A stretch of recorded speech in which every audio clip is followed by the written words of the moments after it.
ଅନ୍ୟ ଜମିରେ ଚାଷ କରୁଥିବା ଚାଷୀଙ୍କ ପାଇଁ ଜାଣିବା ଜରୁରୀ। ସେମାନେ ପିଏମ୍ କିଷାନ ଯୋଜନାର ଲାଭ ଉଠାଇ ପାରିବେ କି?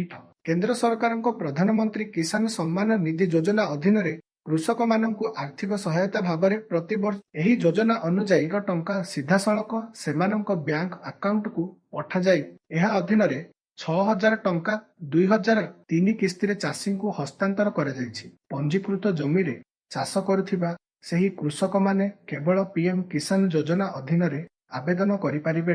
ଏହା ସହିତ ସେହି କୃଷକମାନେ ଯେଉଁମାନେ ଟ୍ୟାକ୍ସ ପୂରଣ କରନ୍ତି ସେମାନେ ଏଥିରେ ଆବେଦନ କରିପାରିବେ ନାହିଁ। ଏହି ଯୋଜନାର ଲାଭ ଉଠାଇବା ନେଇ ଲୋକଙ୍କ ମନରେ ଅନେକ ପ୍ରଶ୍ନ ଅଛି। ଯଦି ଜଣେ କୃଷକ ଚାଷ କରନ୍ତି ଓ ସେହି ଜମି ତାଙ୍କ ପିତାମାତାଙ୍କ ନାମରେ ପଞ୍ଜୀକୃତ ଥାଏ, ତେବେ ଏପରି ପରିସ୍ଥିତିରେ ସେ ଏହି ଯୋଜନାର ଲାଭ ପାଇବେ ନାହିଁ।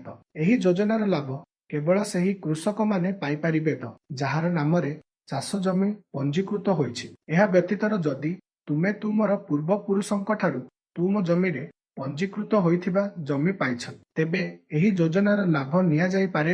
ଦେଶରେ ଅନେକ କୃଷକ ଅଛନ୍ତି ଯେଉଁମାନଙ୍କର ନିଜସ୍ୱ ଜମି ନାହିଁ ଓ ଅନ୍ୟମାନଙ୍କ ଜମିରେ ଚାଷ କରନ୍ତି।